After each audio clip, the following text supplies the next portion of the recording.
What's up, friends and family? Coming from, what?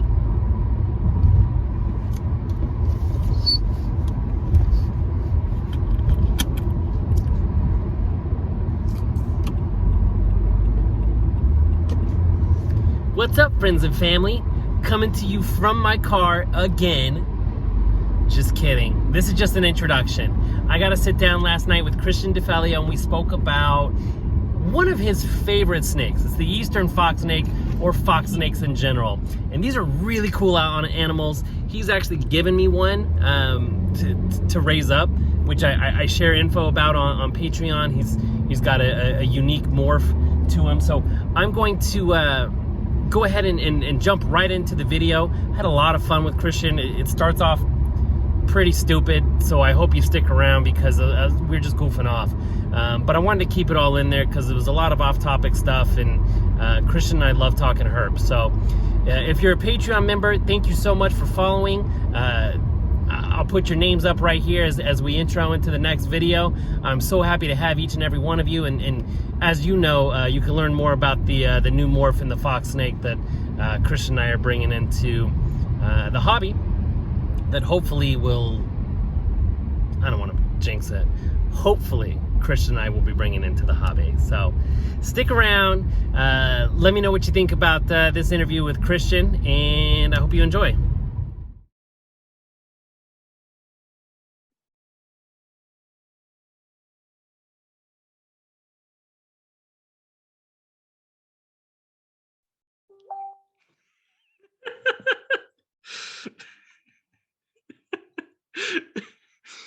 Rocking them 3D glasses.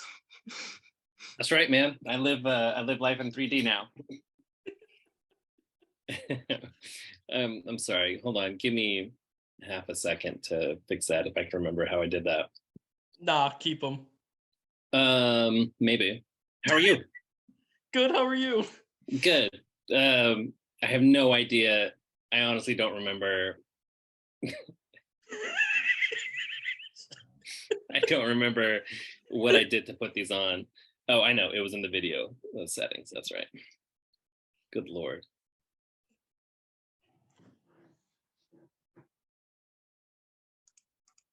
So how are the snakes? Did you catch anything good today?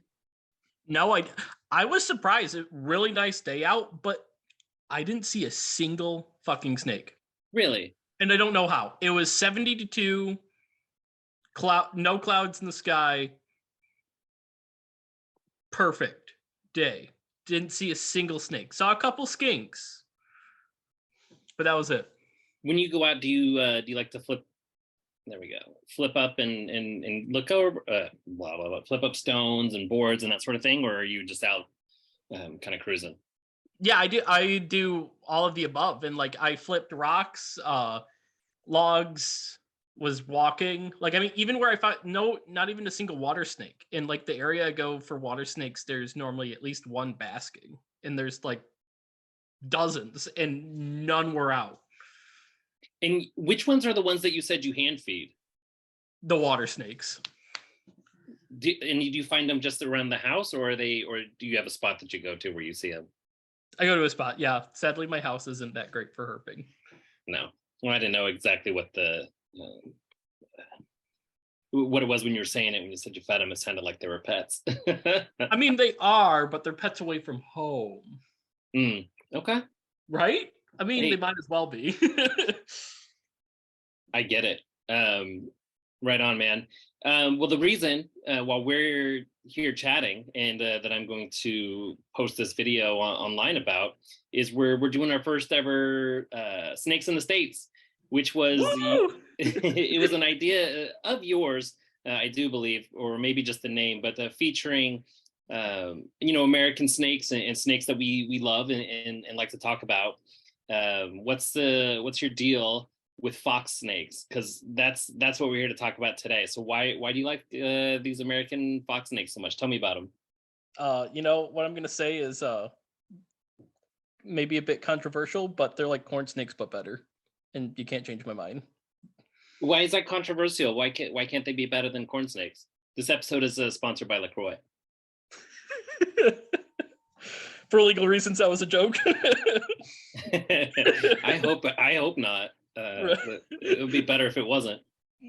I don't know. See, like that, I don't know why people don't keep them more. Like, I think part of the problem might be like, yes, some of the states that they're native to, you can't keep them, at least without permitting and whatnot. But I don't know. Like, I think it's safe to say they're hardier than corn snakes, which, I mean, I don't know how much hardier you can get than a corn snake, but like they tolerate colder temperatures, but they can also handle the same temperature that you would give a corn snake. Hopefully you can't hear that because I'm turning that off. That's my Facebook binging. I can hear it. Hold on. I was gonna bing you more, but it's all good. So I mean, they pretty much the same humidity requirements. Like sure they have different natural habitats, but you can pretty much keep a fox snake just like you can any corn snake or king snake. But for whatever reason, people don't keep them, and I don't know why. They get a little bit bigger than a corn snake on average. Like I've seen some big corn snakes, so hard to really. I think that's a good argument. Then it's another animal that we have available to us, right? Because that's something we were talking about was diversity at expos and things like that you see, and it's really just you'll see your colubrid tables and there'll be king snakes and corn snakes, but not a whole lot of other diversity. A few Pantherophis breeders, Pituophis breeders who will have their bulls and their gophers. But yeah, you don't see a lot of the unique colubrids like that, and I just think it's a shame because it's the way it used to be. Like when we were kids and the first snakes that everyone had, it wasn't ball pythons. Everyone had king snakes and garters, and there's fascination with those sort of, I don't know, serpentine, slithery colubrids that we like. You like colubrids, right? Oh yeah, colubrids all the way. What does it for you? Because I have rainbow boas up here, and that's, I don't know. To me, it's a bit of a stoicism that I like from them, and same with the reticulated python. That's not stoic, but I don't know, more of an active and still sort of solid snake. But why do you like the little slithery ones? I think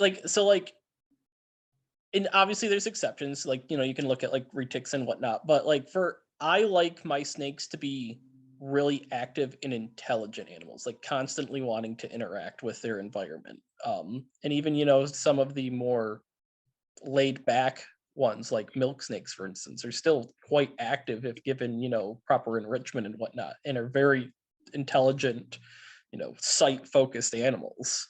So do you think also, so? What? Go ahead. I mean, diversity. There's more colubrid species than there are python and boas, so there's a lot more to pick from. Is that true? I mean, I can double check for you, but I'm like 99 point. It sounds true. That sounds right. True. I can't give you an exact number, but I'm like doing like the math in my head. Well, not the really number. Just kind of like thinking, okay, like look at Asia. How many colubrids are there to python species? So I would say that's something that would be fun to like actually look up. I bet on average, like if you look at just like a per continent or per country basis, there's, I'd say on average more. I mean, look at like North America. You have the rubber boa and rosy boa, and that's it for boidae. So that's true. But now are you going to include things like hydronastes and hognose snakes, heterodons, or are those? Ooh. They are colubrids though. So like I guess you could, but you could also make the argument maybe they should just be considered venomous. But I don't know. Because I mean boom slings are colubrids. but do you not consider them colubrids just because they can kill you? It doesn't make them an elapid just because they're deadly, you know? Right. So they're still a colubrid. So if it's a colubrid, it's a colubrid. So I almost wonder if there's someone like who's like actually like added all the numbers up. But I would be curious. You heard it here. I might be wrong, but I would not be surprised if like there's double the amount of colubrid species as there are python and boas combined. I've got an encyclopedia of all the snake species. It's, yay thick. Yeah. I'll just go through and count, and then I'll be like, no, you were wrong. I'm just kidding. I'll never count that. I can't physically possibly count that high. Well, and they also come in like certainly all snakes come in different shapes and sizes, but I mean, like, for the most part, like you have anything from as small as, like the worm snakes or the blind snakes, the Brahminy blind snakes, all the way up to something like the greater keeled rat snake, the big boys from Asia, so, or Spilotes sulphureus, which make your rainbow boa look small. So it's true. No, and I don't consider a rainbow boa a large constrictor. I mean, right. I guess it would be, but it's not. They're only 6-7 feet long. They're not these, these swamp giants or anything like that. That you hear about. There's colubrids. Even in North America, and I've seen some indigos that are just massive. I mean, yep. Tree trunks. And so what's an adult fox snake looking like? Like how would you set that up? Is it kind of right in line with the other North American colubrids? What would it compare to size wise? So it like that's like, see, like that, and going back to like, it's weird that no one like really is working with them, because like they're, I always joke that they're like the temperament and husbandry requirements of a corn snake, slight adjustments, but pretty much the same. But like the size and attitude ish and roughly the patterning of a bull snake, which both of those snakes species are super, well received common pet animals. So it's weird. But I would say probably, I don't know, maybe I'm being a little bit too much out there, but I would say you could probably get away with the 4x2x2, but like personally, like they're very active if you give them the space. So like I would probably say like my personal minimum would be like a 5x2x2 at least. Maybe even a 5x2x3, just because they do climb quite well and often. And they're bigger, corn, going back to corn snakes, I've seen 6-foot corn snakes, that have been the size, if not bigger than the average fox snake. But, I'd say on average, a fox snake's going to get quite a bit bigger than a corn snake. So,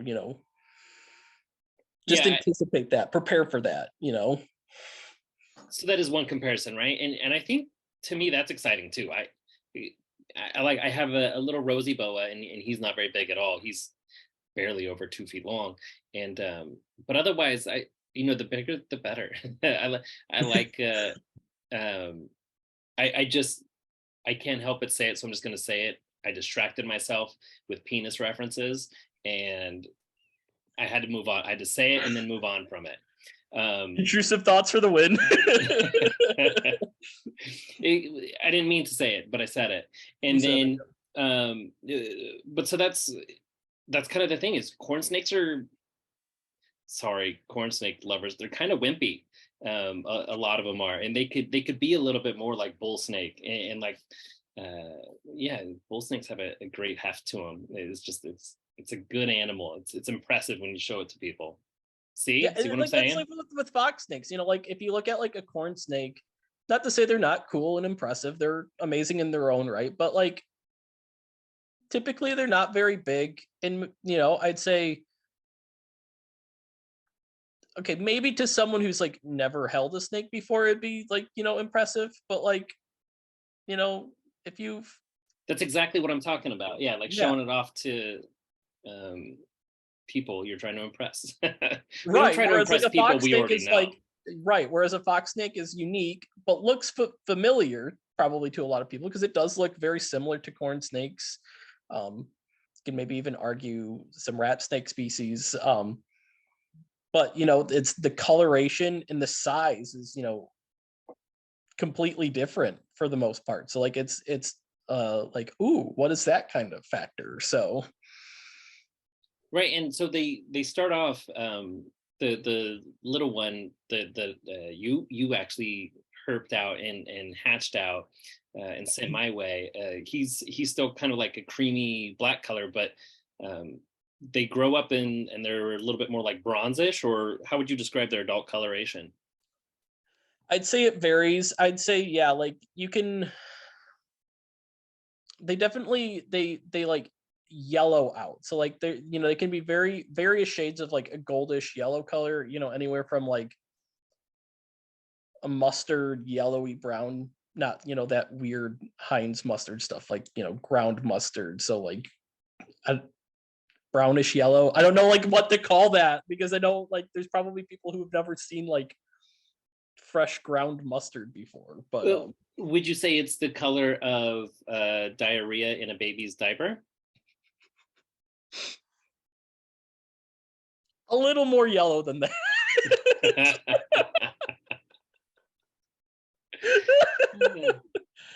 They could have eaten some golden beet mash. Yeah, or something like that. Yeah, but then you can get ones that are just so yellow that they're almost orange. Mhm. And then obviously varying. I like typically they're like, what is something to compare that color to? Is there a snake I can? I would okay. Because it's like they're common enough that it'd be really easy to see. If you were to like look up a Russian rat snake, when they are adults, they're yellow and black. The yellow that a Russian rat snake has is about the same as a fox snake on average, I would say. So kind of like a not lemony yellow, a little bit muted, some oranges in there. You know what I also just did? I just looked up fox snake. Yeah, you can do that. since you sent me to the Google. Right, yeah, or just Google fox snake. But yeah, they're anywhere from like yellow. You know what? Just Google fox snake as it is, and then skip the YouTube here. We're done. Yeah, we're done. Yep. Thank you. But no, look, we know. When we really talk about it, we know why there's not a lot of people working or breeding fox snakes. It's because there's not a lot of money in it. True. That is very true. You especially when you consider the fact that not many people are working with them, and when you especially Easterns, but like when you look at Westerns, they're not common in the trade at all. So you would think that they would be worth some money. And people, they only sell for like $150, $200, which to some people sure is a lot, but like in the grand scheme of things, like that's quite cheap for a pet snake.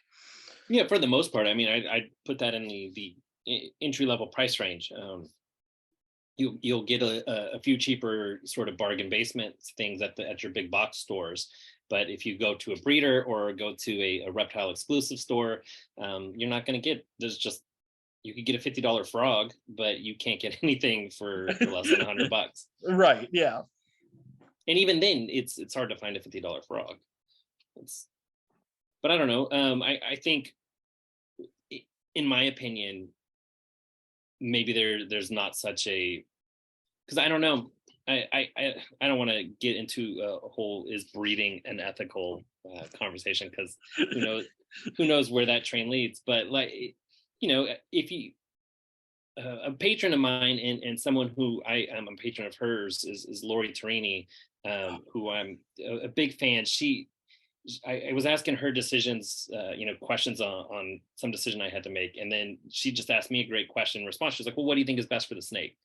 And I loved that. I thought that was the easiest, simplest response to any sort of decision you have to make.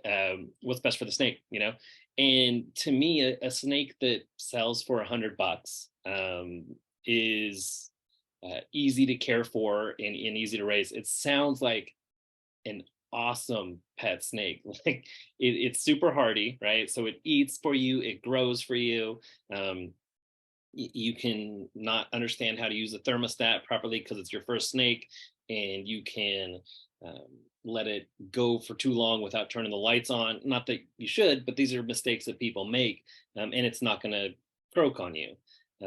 I think all arguments are pointing to this being a fantastic pet snake, and I wish that the hobby kind of lend itself towards that, of people wanting to get individual animals as a pet, the way that we would adopt dogs and cats as individuals, because instead everyone wants to buy a pair of something. And I'm guilty of the same thing. I didn't just buy, sorry, there's a fungus gnat flying around in front of my face.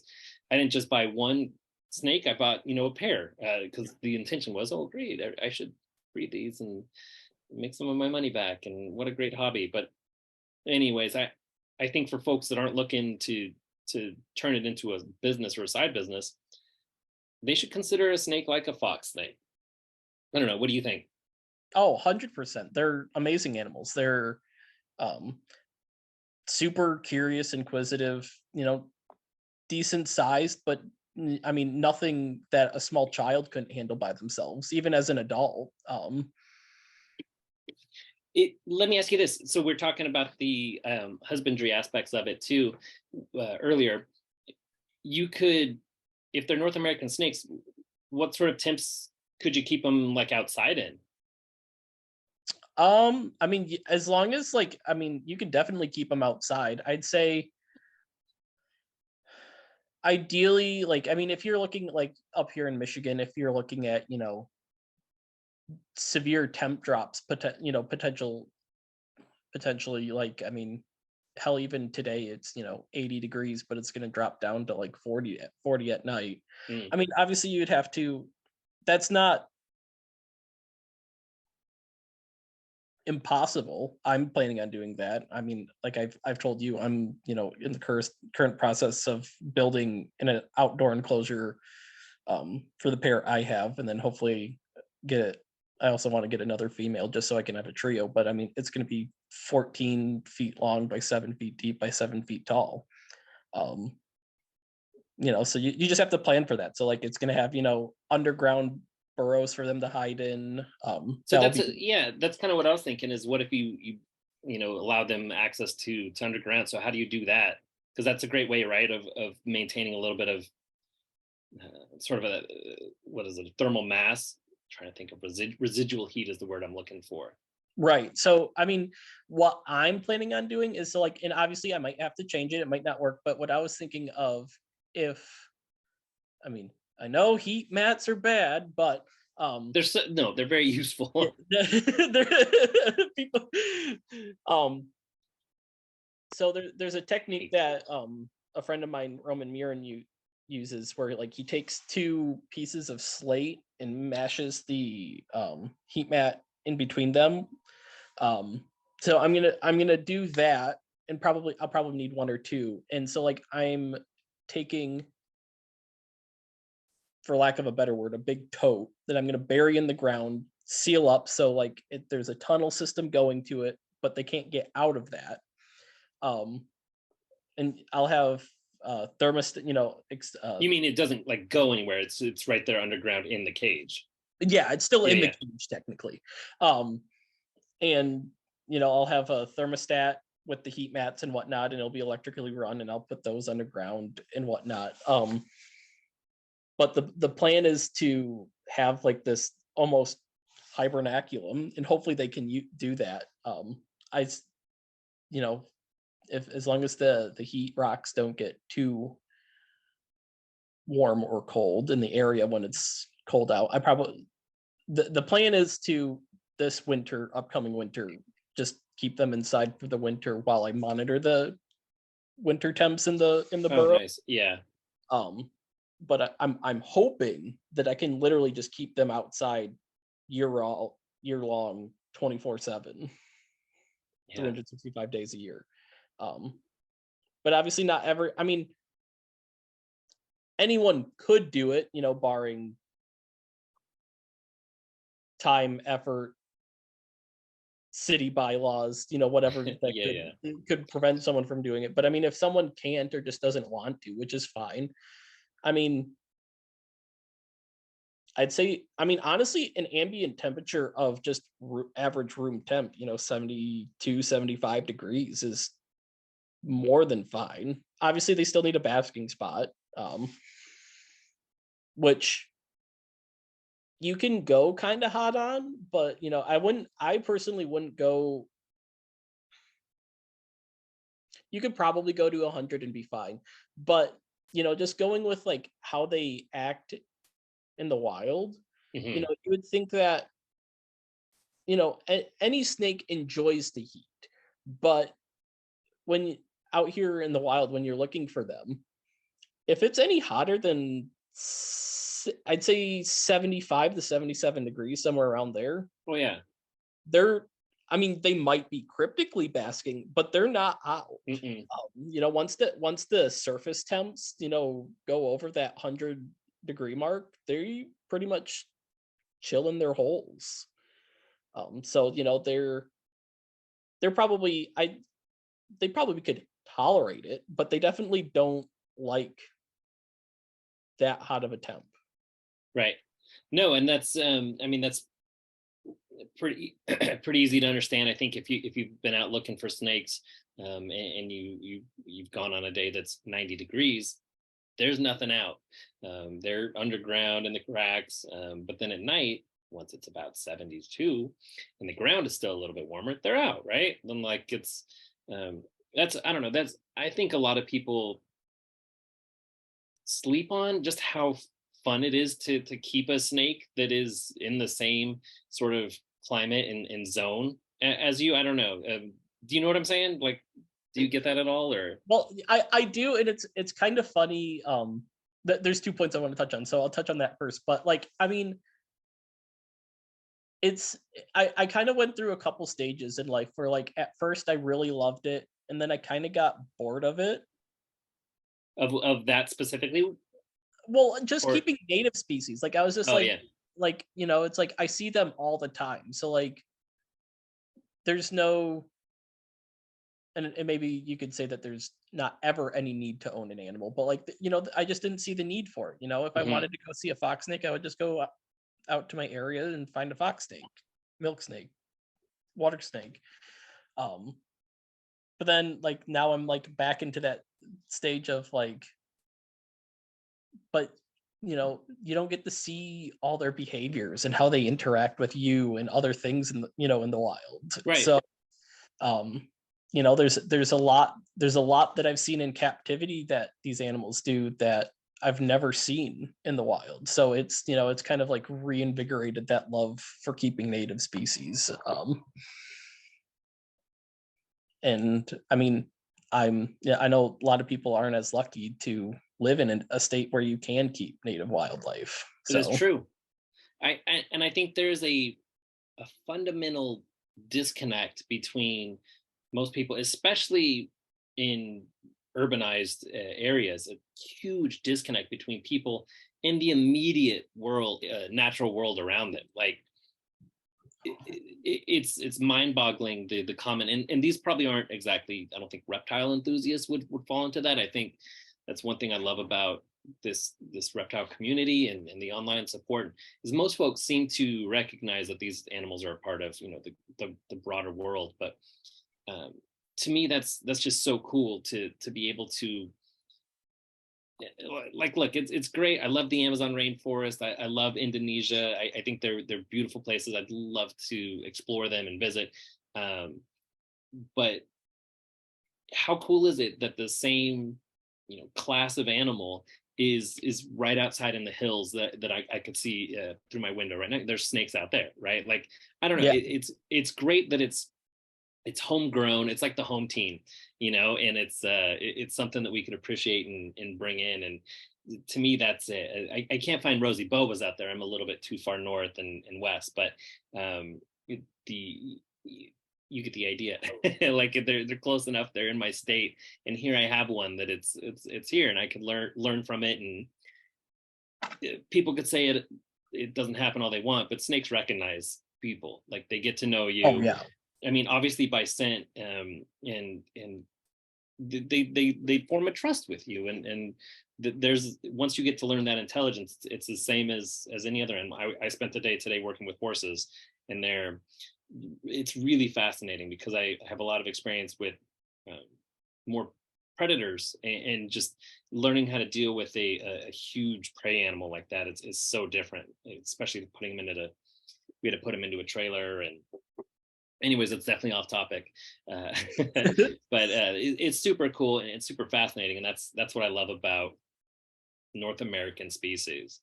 And going with what you were saying, you know, like I think, I mean, it might be different for everyone else, but like, you know, just looking at some of the species that I have, you know, like anything from, you know, like the scrublands of the Mediterranean to jungles of Thailand, jungles of Philippines, savannas of Africa, whatever. You know, they're all very beautiful places, but there's this nostalgia and connection that you don't get with those other species compared to that of native species. You know, like you were saying, you know, it's something that, you know, potentially you've grown up with. You know, so there's that little bit of connection that no out of country animal probably could ever fill that same kind of niche. No, and it's not, you know, don't ever get non-native snakes. You know, as well as well as anybody, that you're probably going to get some of each if you stick around and keeping snakes long enough. Until then, you start keeping them long enough to realize that oh no, I've gotten too many and I don't have enough room for them as they grow up, and the tote that they're in doesn't work anymore. But yeah, but that's you know, super exciting. Enjoy refreshing LaCroix key lime drink. and maybe that's refreshing. Oh my gosh. But maybe that's why and maybe it's not even just a fox snake issue. Maybe that's why there's so many native species that don't see, you know, that aren't highlighted in the hobby. Maybe it's you know, just they're not unique. Well, they are unique, but you know, they're not exotic. Right, like they're you know, like at least for the most part, they're truly not exotic to most people. So like they don't have that wow factor to anyone. So they just kind of get overlooked. And you can't customize them the way you can ball pythons. You can mix and match.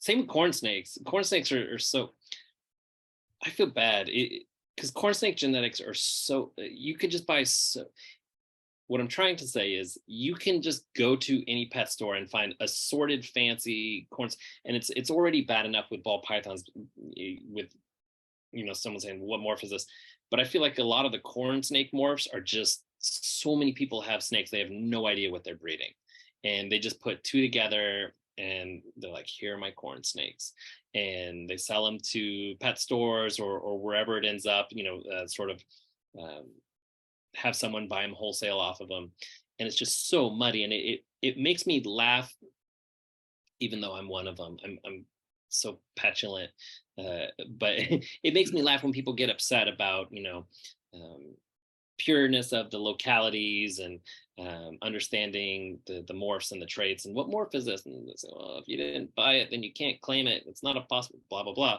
you know, but everyone's worried about the purity and the ethics of these breeding. And the truth is, like, just with everything, it's gonna get blown out of proportion and muddied up. And I don't know if it's going to be in my lifetime, but there will be a time when you just go to the store, to pet stores, and you'll get pet snake, like pet boa, and it'll be a mix of like 6 different species.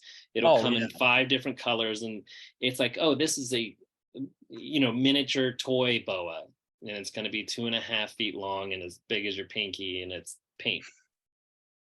I think I'm not happy about it, but I mean, why not? We did it with dogs. We've done it with cat. We've done it with every animal we've ever domesticated. Farm animals.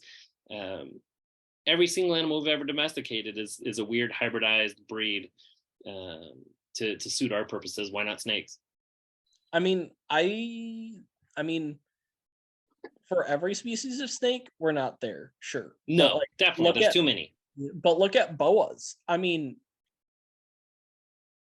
now don't quote me on this, but I mean, I'm not a boa guy, but I talk with plenty of people who like acknowledge that. I mean, there was a time where people just, either if you go far enough back, there wasn't even the difference between a BCC and a BCI.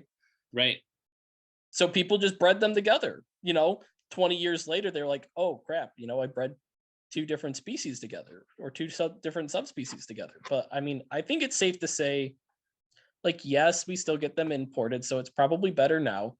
But it's probably safe to say there's a good majority of boa constrictors in this hobby that are being sold as boa constrictor or boa constrictor imperator that are just hybrids. Without a doubt. Yeah. And you probably have Argentines thrown in there, Hog Islands. I mean, so I think, I mean, unless it's a wild caught animal, I'm just gonna assume that is it bad to say a mutt? well, no, because I think we're going to that in a lot of ways, and I think it's refreshing to see, and that's kind of why I bring it up too, is with that connect to the natural world, and it's refreshing to be a part of something that is still right outside of nature, because we don't get that with dogs. Everyone who's a dog person, I imagine it was that way for me a little bit, has somewhat of a fascination with wolves, right? And just like a lot of people who are into reptiles probably love dinosaurs, and it's because those things aren't around. I can't go, I don't have access to wolves. I can't go run with a wolf pack, but I can bring a little 19-pound dog into the house, and it could be a part of my pack, right? And we get to take those home, and it's like, how cool that the animal that's in the field is also in cages behind you, and that sort of thing. I don't know, that to me is still makes me feel small in a really great way, and I love that about snakes, and I think that's another great argument for native snakes and snakes in the States. What do you think? Oh, definitely. Another argument which might make some people, well, maybe not mad, but not like me, is I think our hobby, in the way that it is so morph focused, has caused us to be blind to just the natural beauty of animals. Going back to corn snakes, like now there's probably hundreds of corn snake morphs. But how many people do you see just breeding localities? Because there's just as many different localities of corn snakes as there are morphs, probably, all varying in color, size, patterning. I think there's from what I see, I think there's a big trend, and I don't think it's necessarily a trend, because it's been around a while, but I do think there is more importance being paid directly to being played. Importance being paid. Do you pay importance, or do you play importance, Christian? More attention is being paid, are the words that I'm looking for. Because you're paying attention. Yeah. yeah. I'm like, you don't do anything. You don't do either of those. More people are paying attention to localities, and I think that's exactly right. Is because it is connecting to that aspect. But what I'm trying to say is I do think that people are focusing more on locality breeding. Maybe not with corn snakes, and certainly not. I would just love for someone to start a YouTube channel, a business, like whole social marketing, whole strata of just like pure locality ball pythons. Just Oh hell yeah, do it. Yeah, just do it. just the same. And even some of them have naturally occurring like the piebald gene. I learned from Dave Kaufman's video that most piebalds came from a particular region in one particular country, although they have imported them from others.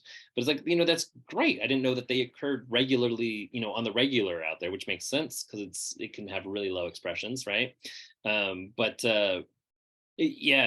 think that's a fun thing that people can get into. And when you could trace the animal back to the wild through its lineage, I think that, I don't know, I think there's a lot of room for that in the market sense of it too. Because right, why do people have a lot of ball pythons? It's because they think they can make a lot of money with it. So is there marketability in fox snakes, and should there be marketability, or are we fine with the people who appreciate it already? Do we have enough? Should we close the gate? Should we keep the gate? See, and that's one of those things where it's a very difficult question to answer. And I mean, depending on what side you're on, it comes down to Lori's question, what's best for the animal? Yeah. Because look at Shinosaurus, the Chinese crocodile lizard, whatever you want to call it. Not really that common of an animal in the trade until people started catching on that they're really cool. And now they are endangered in the wild because of the pet trade, because people are like, oh, hey, these are worth thousands of dollars on the secondary market now. Secondary meaning illegal. Technically, yeah. Yeah. So as much as, so it's one of those things where it's like, would it be awesome if more people wanted fox snakes and started breeding fox snakes? Yes. But you also have to look at the negative connotations of that, where, people probably don't want to, acknowledge it, but we have people who smuggle animals here in the States too, of native species. So, Western fox snakes are doing all right. Eastern fox snakes, not so much. So it's one of those things where it's like, do we really want people smuggling more Eastern fox snakes that probably already are? There's probably a couple people who already do. That's a given. And there's definitely people who have them as, they picked it up and it's a pet and it's kept terribly in a 20-gallon aquarium. And, it's just, that's the local snake they found. That's going to happen. Yeah. Look at there's a perfect example of that with the, I don't remember if it was in Eastern or Western that Snake Discovery rescued. Some random kid just was like, oh, hey, this is a cool looking snake. Kept it like shit. Didn't eat for him for almost a year in captivity until they finally surrendered it to them. So, so yeah.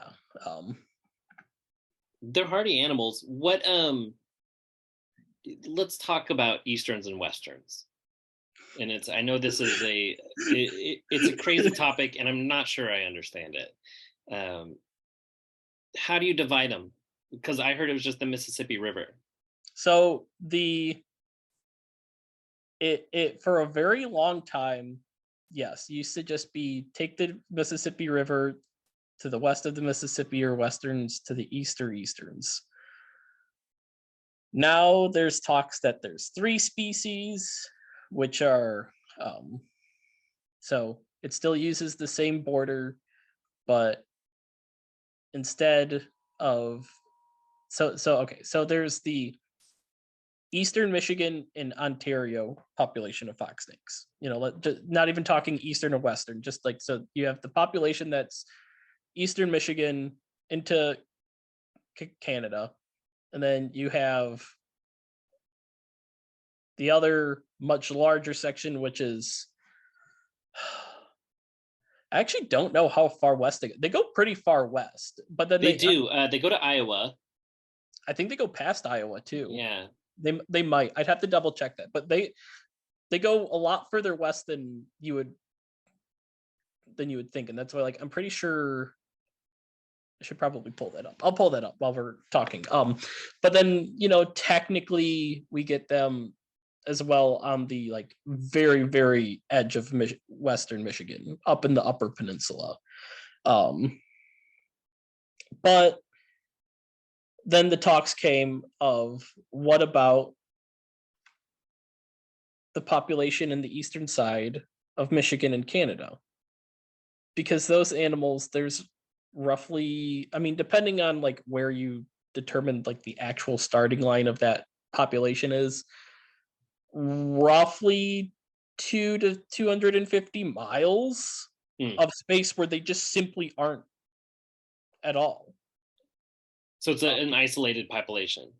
Yeah, so like there's definitely a very now like it's a land border, so there might be migration that happens, or could have just simply been like a couple ended up going to the eastern side of Michigan and then just kind of went up from there.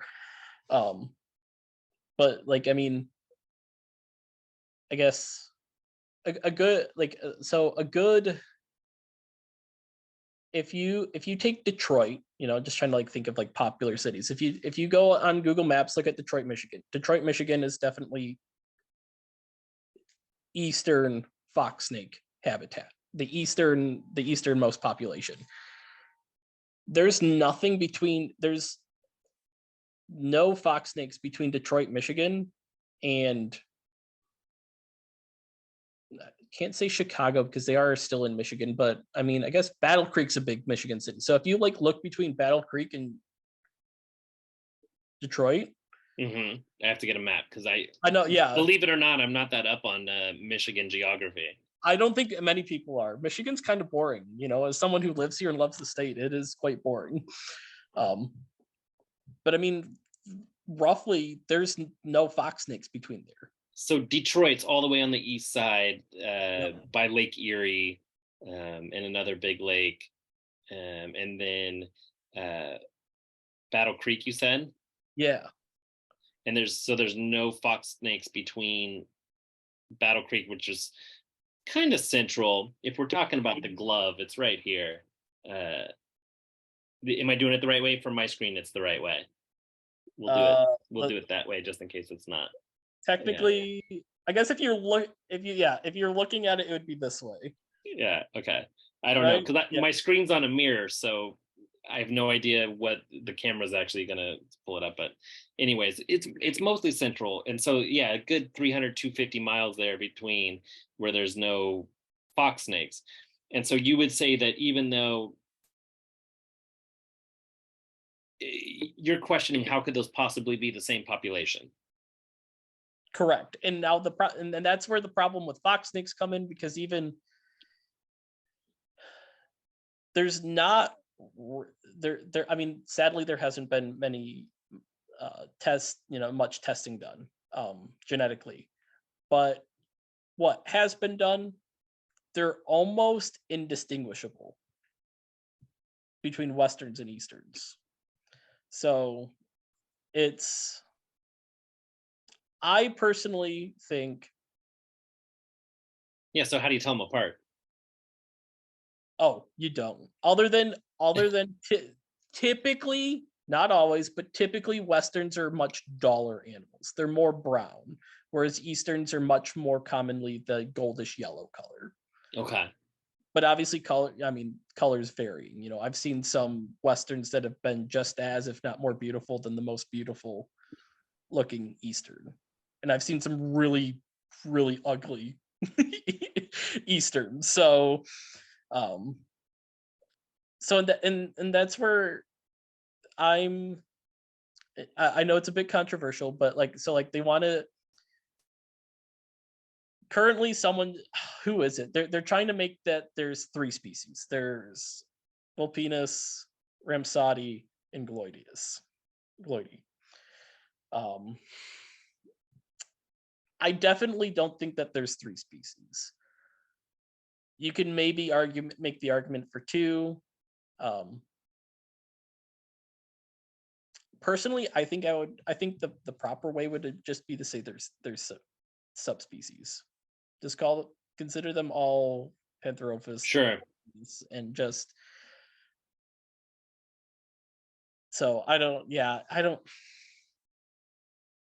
It's weird because in my opinion, if you look at it, so the Mississippi is a big river, but it's not really that wide geographically speaking. Mhm. I don't even think it gets wider than a mile.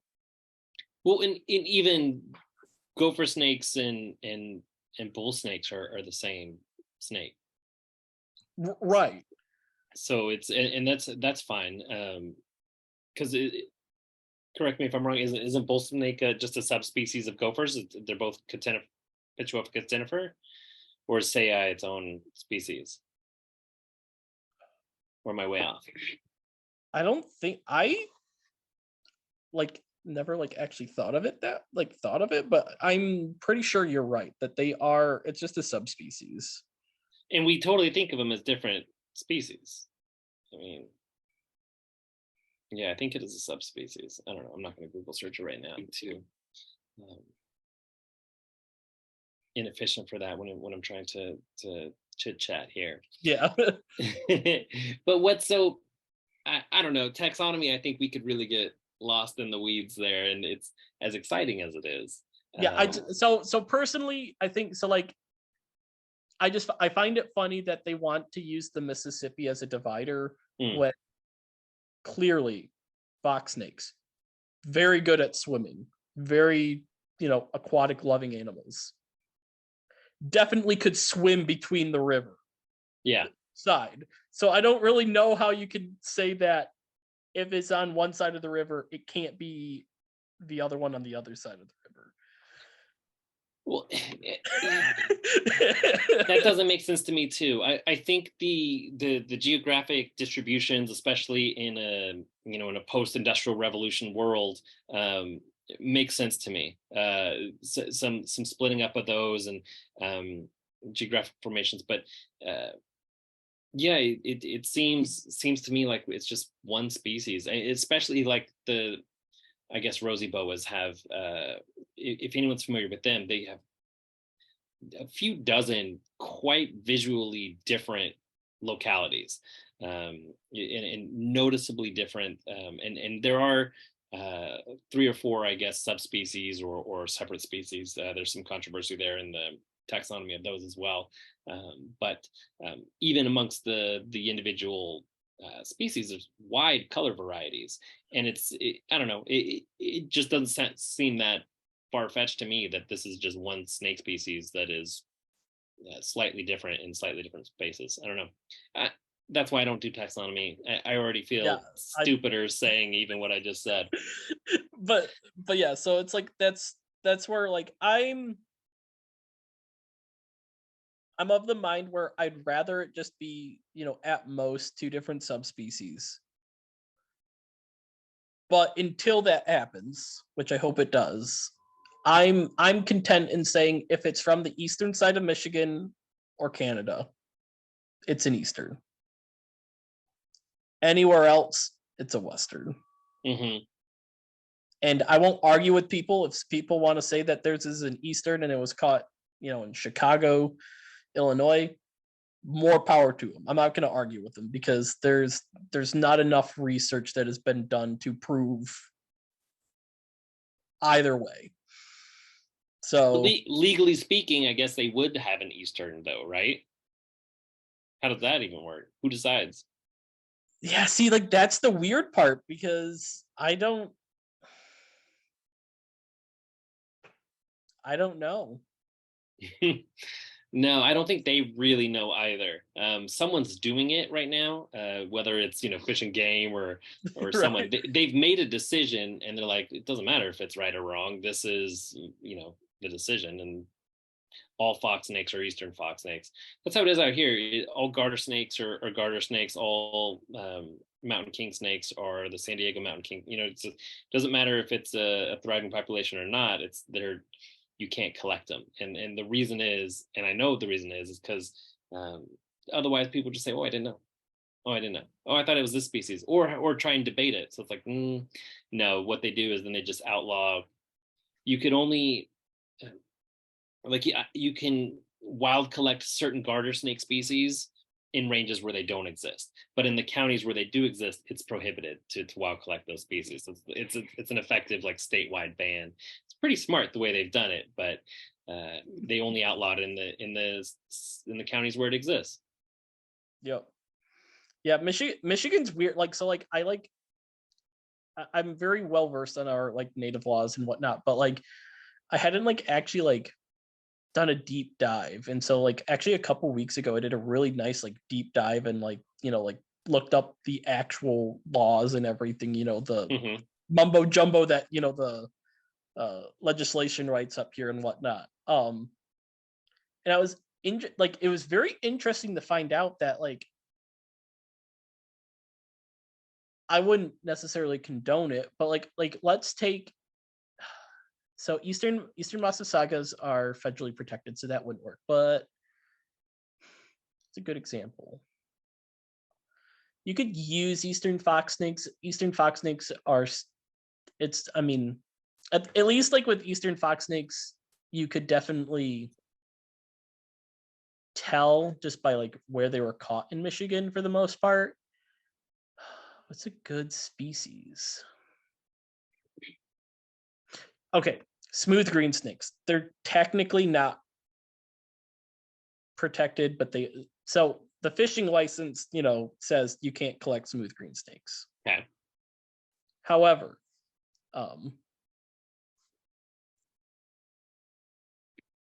I didn't realize that the stipulations on catching native wildlife for what our state considers personal use. So personal use literally covers anything from eating an animal to keeping it as a pet. Yeah, okay. A fishing license for catching animals is only actually pertinent to state-owned land.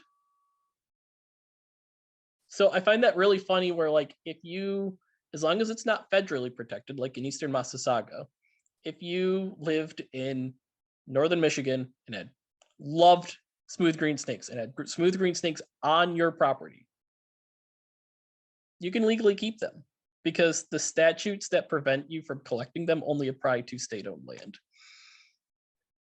Interesting. And I think that probably makes sense in a lot of places, right? Because they can't like it's probably like an oversight on like actual wording of the law. Well, no, that makes sense to me. So it totally makes sense to me. So the law isn't to prevent ownership of the snakes; it's to prevent collection of the snakes. Right. Yeah.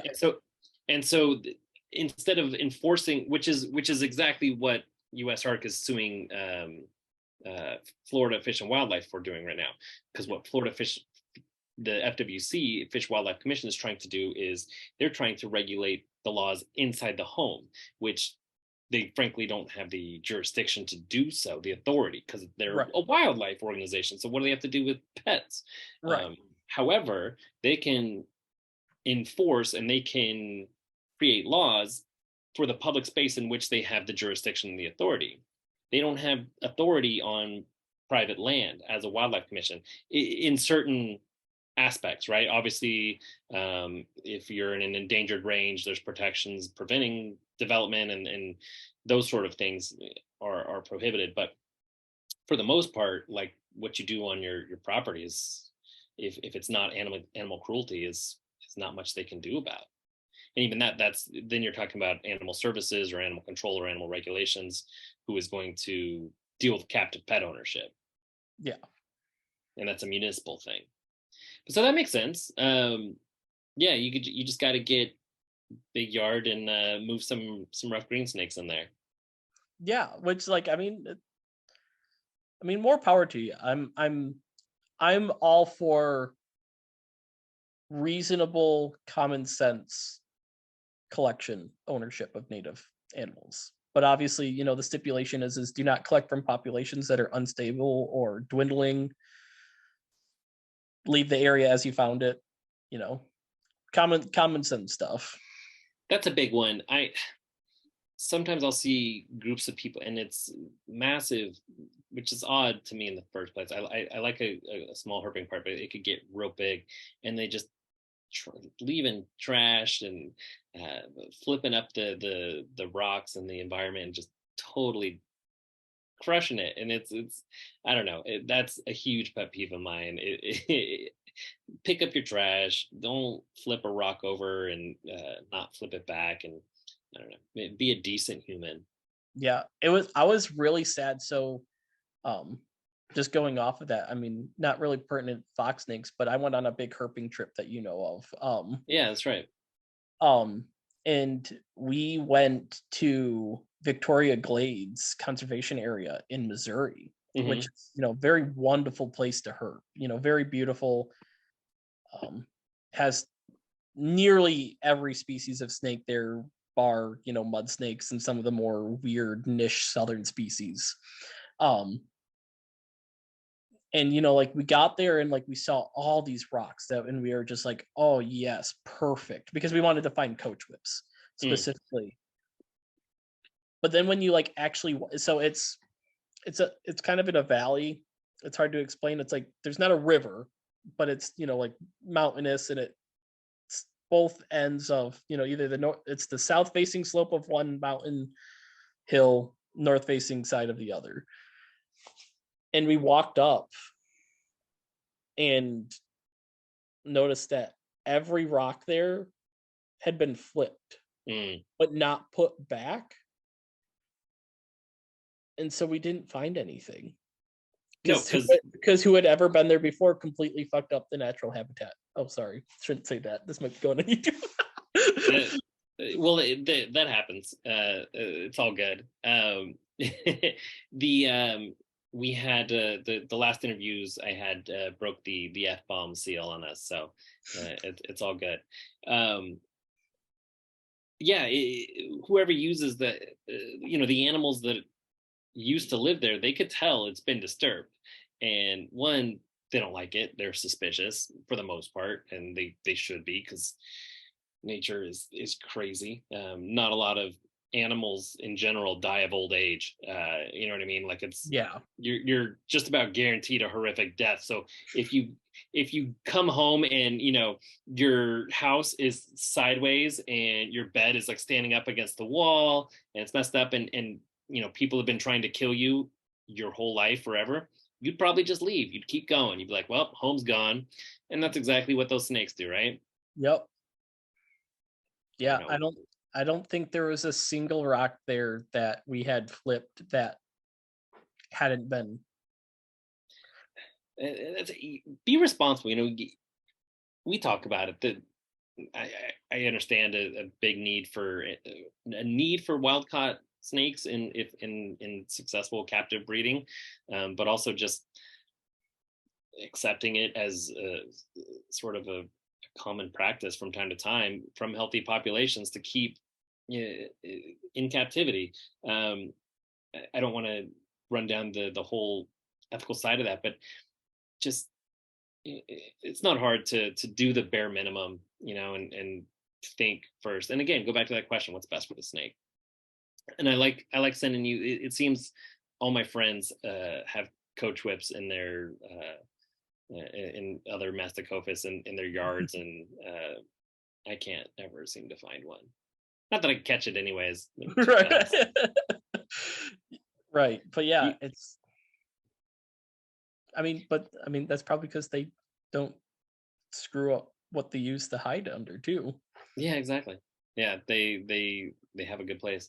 Well, shoot, man. What else do you want to add about fox snakes? Natural history wise, they have at least the easterns here that I love working with, have a very unique it's the word I'm looking for, ecology, I guess. I don't know.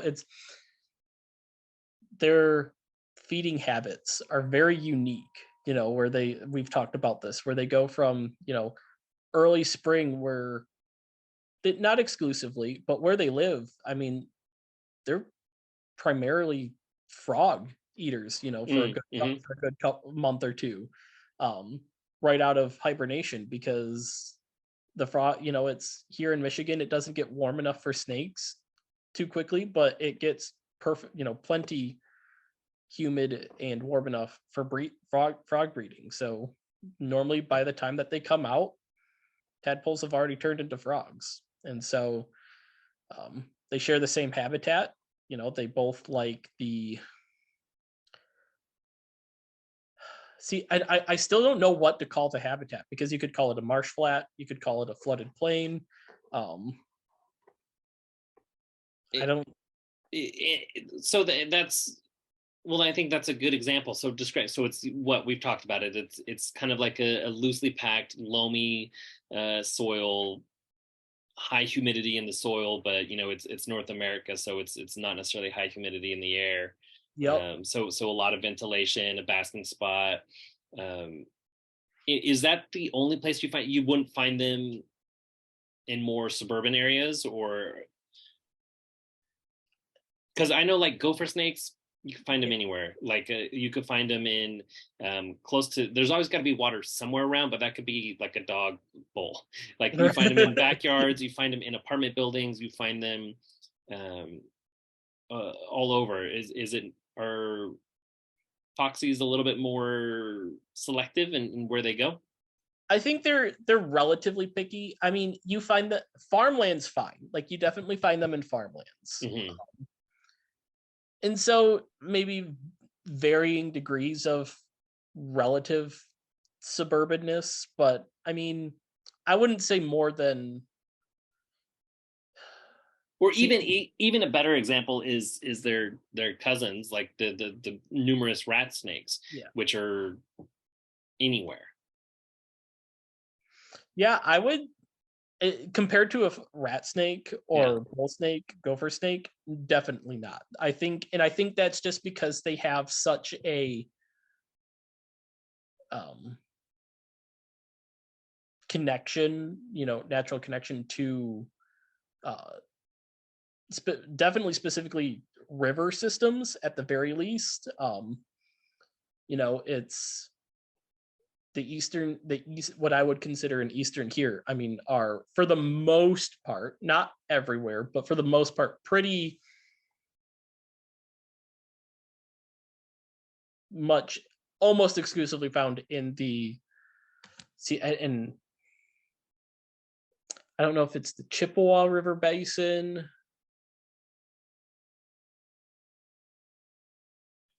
I'm checking that because I don't remember what it's Saginaw Bay, the Saginaw Bay area, pretty much. Okay, and if you told me that this is an animal that expects to feed its newly hatched young on hatching frogs, I mean, you're going to need to be by water systems, and fresh water, right, is huge for frogs. So tiny rivers and streams with little eddies is going to be exactly where they're going to want to have their babies be around, and even the adults, I'm sure, will pick up on bullfrogs. Yeah, definitely, and I think that's where because it's not really a marsh flat, so I would say flooded plains is probably a good word to use for their habitat. They're not like a water snake where they're in the water constantly and like almost right there in the river, but they're definitely river adjacent. They very relative close proximity to a river or stream. And this is why I get that same lament that I've said so many times, that there should be good frozen frog feeders that anyone can get, and I'm sure they don't. I'm sure they freeze nasty because it's an amphibian, and I'm sure there's a million reasons why it can't be done. But it's I think so many people miss that connection between snakes and frogs.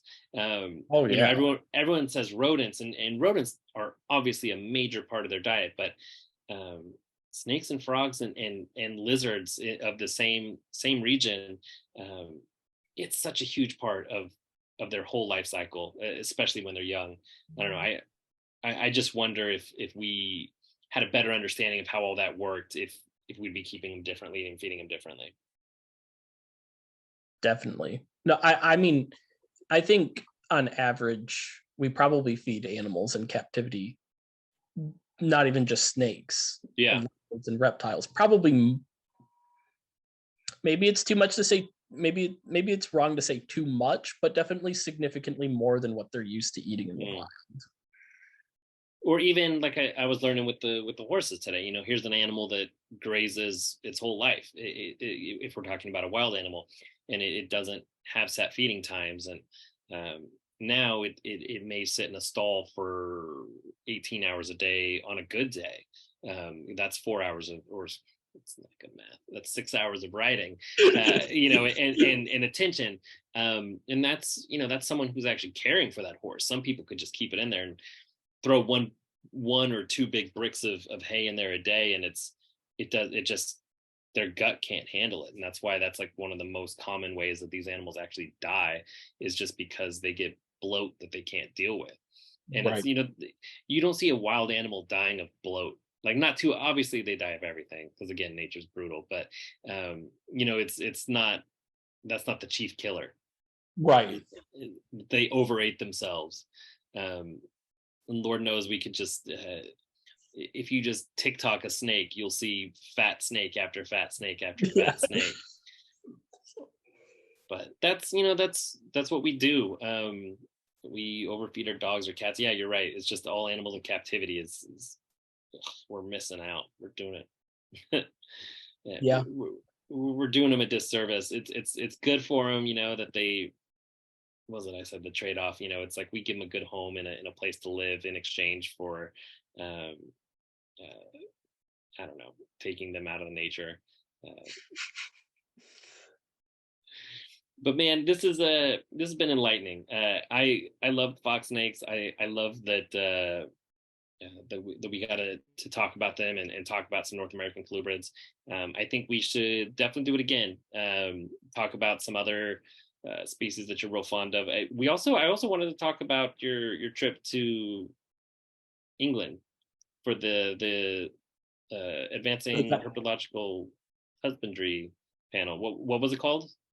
So it's the BHS / AHH conference. So it's both The British Herp Society. Yep, British Herpetological Society and Advanced Herpetological Husbandry. They just have I think it's more so AHH conference, and it's just ran by and funded by the BHS. And obviously because they're a society and they want publicity and whatnot, you know, they're like, we want our name on it too. Yeah, you know, they put it on. But we'll have to do that another time, because we've already like hit the hour mark, and it's kind of where I like to keep them. So it's been real, man. I really appreciate it. It can't be a fox snake video without fox snakes, though. Should I go? Yeah, go grab them. I thought you would have had it the whole time, but I'd given up hope. Yeah, I'll wait. You know, I'll go grab one quickly. Unless you want to. I mean, I don't. You know what? I don't know how much I should trust my my computer and my internet, but I'll just. Oh yeah, we'll see. So it might get dark. You get to see some of my house. You mean dark like metaphorically, or just dark optically? Yes. Yeah.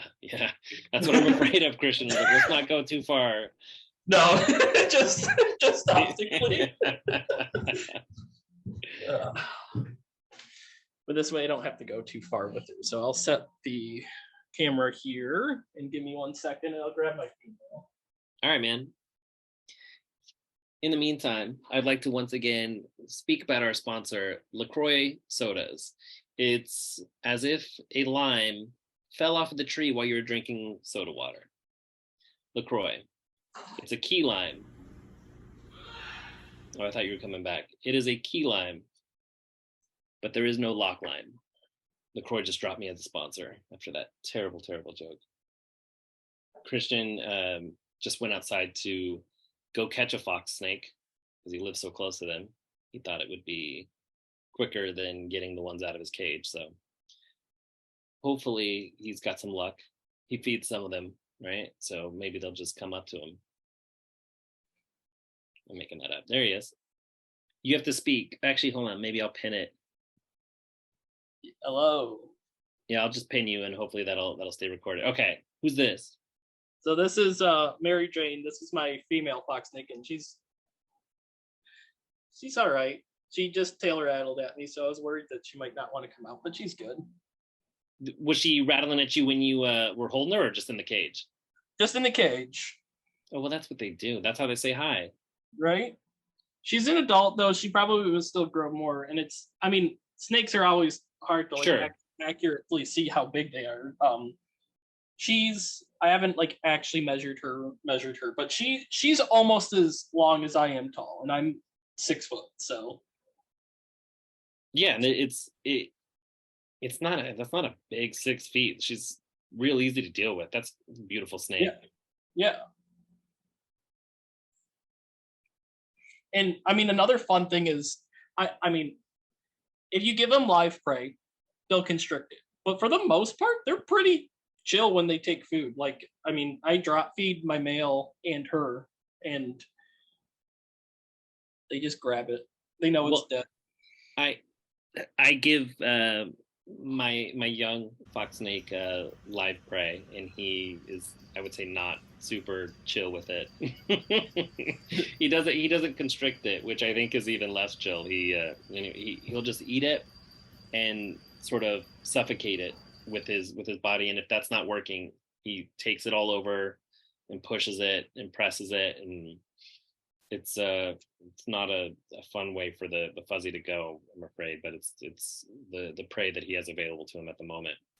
which is something we should note. This is the mother to George, the one that yes. Okay, excellent. And so she's been in your care not too long. No, less. Yeah, still technically less than a year. Awesome. Well, and that's cool. They're beautiful snakes, and I'm glad I got to see her too. That's really cool. There we go. That's perfect. Yeah. I think with her trying to explore the cameras is a good place to end it. So I'm going to stop the recording. Yep. Oh no, haven't recorded the whole time. None of that. Christian, we have to do the whole thing again. I know you're lying because it says recording on the top left of the